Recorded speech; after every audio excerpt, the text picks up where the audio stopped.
Vendredi dernier, alors que tout le monde s'apprêtait à partir en week-end et faisait déjà chauffer les barbecues et que les marchés étaient en pleine euphorie, que Trump rentrait du Moyen-Orient avec des Boeing 747 remplis de cash et que le S&P 500 et ses cousins sortaient d'une semaine de folie, à cet instant très précis, Moody's a balancé une bombe. Il downgrade la dette américaine et l'Amérique qui est en passe de redevenir Great Again perd son dernier AAA. L'Amérique passe officiellement dans la catégorie bon élève, mais reste quand même un petit peu bavard au fond de la classe. Alors ce matin, les futurs se font décalquer, les indices devraient ouvrir en baisse de 1% et pourtant, je suis certain que ça n'est qu'un feu de paille. Un feu de paille parce qu'en 2025, les agences de notation arrivent après l'orage pour t'expliquer que t'es mouillé et que ça fait 30 ans que ça dure.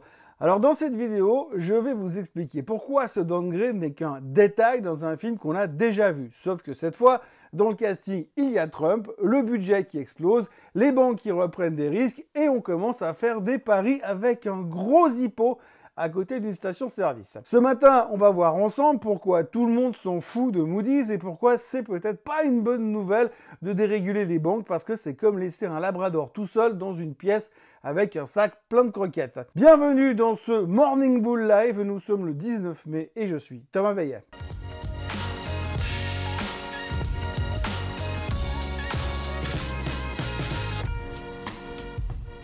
Alors avant toute chose, ce que vous allez entendre et voir dans cette vidéo n'est pas un conseil financier, c'est mon avis, mon analyse et parfois mon humeur du jour. Par contre, si vous voulez comprendre la bourse, là, vous êtes au bon endroit. Vendredi soir, pendant que la planète finance s'ouvrait une bière pour fêter une semaine boursière euphorique, Moody's a donc décidé de casser l'ambiance. La note de la dette américaine passe de AAA à AA1. Un petit cran en dessous de la perfection, pas de panique, les États-Unis restent solides, juste un petit peu moins solides en théorie. Ce qui est le plus étonnant en réalité, c'est pas tant le downgrade, c'est plutôt le fait qu'il restait encore un AAA quelque part. À croire que chez Moody's, on a passé 10 ans à faire une sieste prolongée au Mexique, à siroter des cocktails à base de tequila. Alors pourquoi maintenant ? Eh bien parce que visiblement, chez Moody's, de nouveau, on vient de se rendre compte que les États-Unis dépensent plus qu'ils ne gagnent depuis 2009 et que si Trump arrive à faire passer sa réforme fiscale XXL, on va gentiment rajouter 4 000 milliards de déficit à l'addition sur les 10 prochaines années. Le tout sans plan d'assainissement, sans stratégie sérieuse, juste des casquettes MAGA à vendre, des discours enflammés et des deals entre deux chameaux et deux émirs quelque part dans le désert. Moody's justifie sa décision en expliquant que le niveau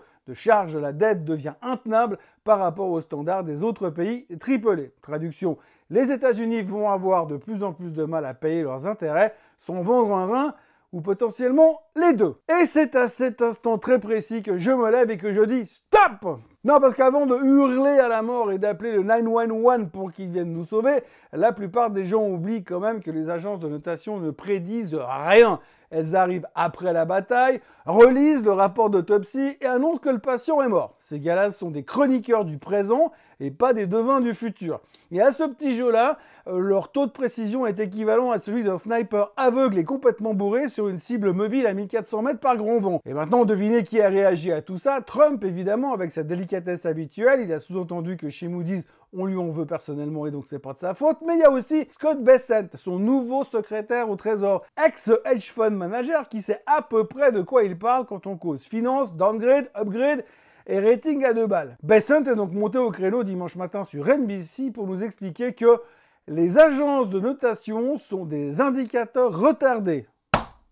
Bam! Et il a pas tort. Ça fait des années qu'on se dit qu'un downgrade d'agence de rating, c'est parfois un excellent signal d'achat. Genre, on a touché le fond, tout le monde panique, et maintenant ça remonte. Un peu comme appeler les pompiers une fois que la maison est réduite en cendres pour qu'ils viennent nous dire que ça a vraiment brûlé. On a donc passé le week-end à attendre l'ouverture des futurs de dimanche soir, histoire de voir si le downgrade de Moody's allait gâcher la fête des indices américains qui sont en pleine euphorie depuis que Trump a tendu la main aux Chinois et déverrouiller le problème des droits de douane. Oui, parce que pendant que Moody's faisait ses calculs, la semaine dernière, on retiendra quand même que le S&P 500 a terminé sa semaine et 6,5% plus haut que la clôture du 2 avril, jour maudit, où nous avions bêtement pensé qu'on allait tous mourir. Le SOX, lui, est 14% plus haut et le Nvidia est 23% plus haut. Donc oui, je vous le confirme, dimanche soir, les futurs ont ouvert au fond du trou. Là, tout de suite, on est en baisse de 1%, grosso modo, sur le S&P 500, et ça sent donc la claque à l'ouverture.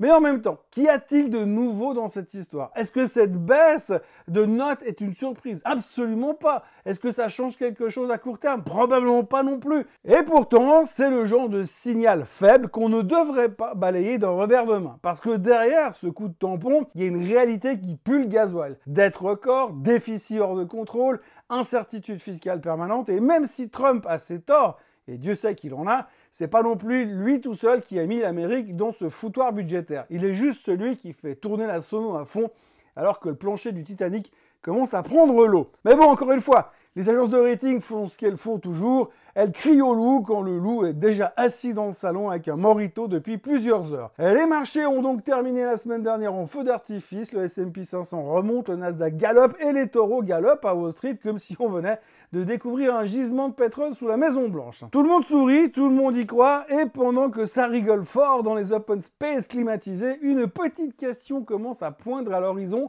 Jusqu'où ça peut tenir. Alors parce que les chiffres, eux, ils racontent une autre histoire, une histoire un petit peu différente. Le S&P 500, par exemple, a effacé toute la raclée de début d'année, et maintenant on est en hausse de 1,3% pour 2025. Enfin, ça c'était à la clôture de vendredi soir. Le Dow Jones et le Nasdaq suivent dans le même mouvement, et pendant ce temps, le DAX allemand nous a fait un plus 19% depuis le 1er janvier, quasiment en ligne droite. On dirait que 2025, c'est pas Make America Great Again, c'est plutôt Rammstein über alles. Et les résultats du premier trimestre sont étonnamment costauds, de 92% des boîtes du S&P 500 ont déjà publié, 78% ont fait mieux sur les attentes des profits et 62% ont fait mieux sur les ventes. Comme quoi, avant que les surtaxes ne fassent vraiment mal, on profite encore un petit peu de la fin du repas. Et surtout, il reste 85 jours avant la fin du moratoire entre Pékin et Washington. En clair, les marchés vivent sur l'espoir d'un deal, comme s'il suffisait d'y croire très fort pour que ça se produise. Et l'inflation dans tout ça, justement, elle semble se tasser, du moins en apparence. C'est ce qui donne un petit peu d'air au marché obligataire,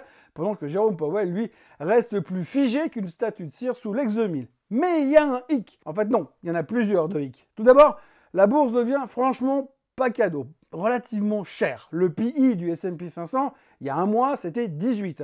Aujourd'hui, c'est 21,5. On a donc pris 20% de valorisation à la louche, en ligne droite, alors que dans le même temps, les attentes de profit pour 2025, elles ont baissé. Elles, oui, baissé. On est passé de 271 $ par action à 263. En gros, on paye plus cher pour moins de résultats. Et pendant que tout le monde joue au poker sur les marchés, personne ne voit rien venir. C'est pas moi qui le dis, c'est les boîtes elles-mêmes. Dans les conf calls, c'est un festival de « Ah, on n'a aucune visibilité »,« Oh, c'est le brouillard »,« Oh, on pilote à l'aveugle ». Et là, tu sens qu'on est dans un épisode de Bourse et Mystère, la nouvelle série disponible sur Prime Video. Mais attendez, c'est pas fini. Les taux longs, eux, ils montent. Le 10 ans US au-dessus de 4,5%, le 30 ans qui flirte avec les 5%, et puis le mot tarif est devenu le nouveau mot à la mode, puisque sur 500 sociétés du S&P 500, 411 l'ont prononcé pendant leurs earning calls. Record absolu, signe que derrière les PowerPoint rassurants, tout le monde commence à transpirer à cause de cette guerre commerciale qui pèse comme une enclume sur la visibilité des marchés. Mais la palme revient quand même à la disparition pure et simple de la récession dans l'esprit collectif. Il y a 2 mois,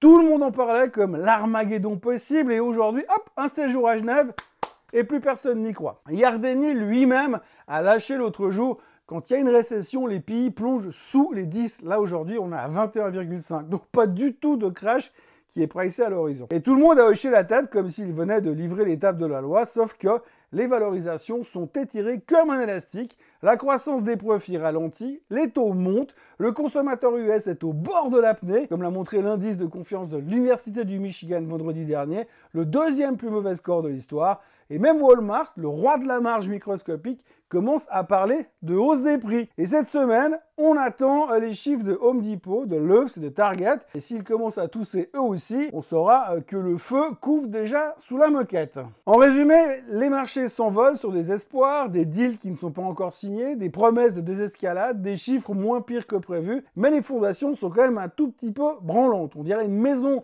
de luxe bâtie sur une dalle en carton. Tout le monde danse sur le pont, mais personne n'a été vérifié s'il y avait de l'eau dans la cale. Alors deux options, soit on continue à faire la fête en espérant que la sono tienne jusqu'au matin, soit on commence à se dire qu'un petit reality check, ça ferait pas de mal. Et dans un environnement comme celui-là, il suffirait d'une seule petite étincelle pour tout faire péter. Mais franchement, je ne suis pas sûr que cette étincelle soit celle de Moody's, j'en doute fort. Ce matin en Asie, l'ouverture a eu la même gueule qu'un lundi matin de janvier sous la pluie. Les futurs américains sont plombés à moins 1%, on le sait, et tout le monde regarde le sol en silence en espérant que ça se passe bien. En Chine, les stats du jour, c'est un peu comme un gâteau d'anniversaire au tofu, une production industrielle qui surprend à la hausse, mais des ventes de détail qui rament et des investissements qui sentent le sapin. Résultat, les indices chinois baissent mollement, comme s'ils avaient oublié comment faire un vrai sell-off. Bref, tout ça pour vous dire que ce matin, c'est ambiance feutrée et incertitude maximale. Du côté news du matin, c'est calme. Enfin, calme, c'est une façon de parler parce que tout le monde digère encore le downgrade de Moody's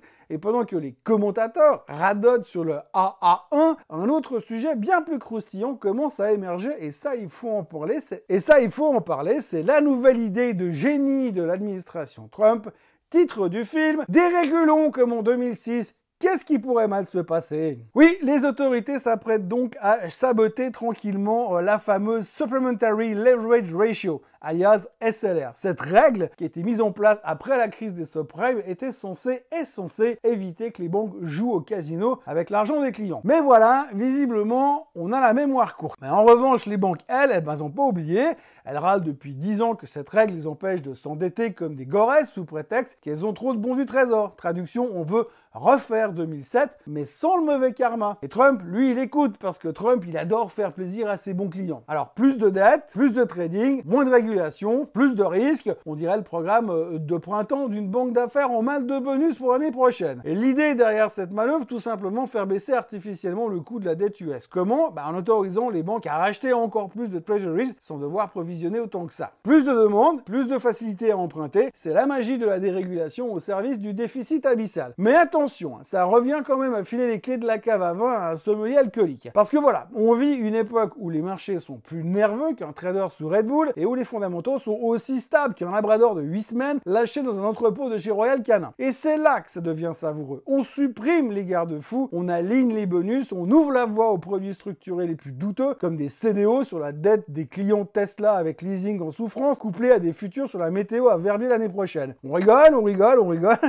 mais on a déjà vu pire. Si, je vous assure. Et on sait tous comment ce genre d'histoire se termine. Conclusion de tout ça, c'est simple et inquiétant à la fois. Les marchés montent et sont solides, les agences notent avec 6 mois de retard, et là je suis gentil, et Trump dérégule plus vite que son ombre. Tout ça, on l'a déjà vu. En général, ça finit toujours pareil. Ça brille, ça chauffe, et puis ça finit par péter un jour ou l'autre. Mais bon, pour l'instant, tant que le Nasdaq s'envole, qui va s'embêter à lire les petites lignes en bas du contrat? Pas les banques, pas les agences, et visiblement pas les investisseurs non plus. Allez, sur ce, bonne chance à tous ce matin, et n'oubliez pas de vous abonner à la chaîne Swissquote en français, de liker cette vidéo, de la partager, de la commenter, et de revenir demain pour de nouvelles aventures dans le monde merveilleux de la finance. Passez une excellente journée, et à demain. Bye bye.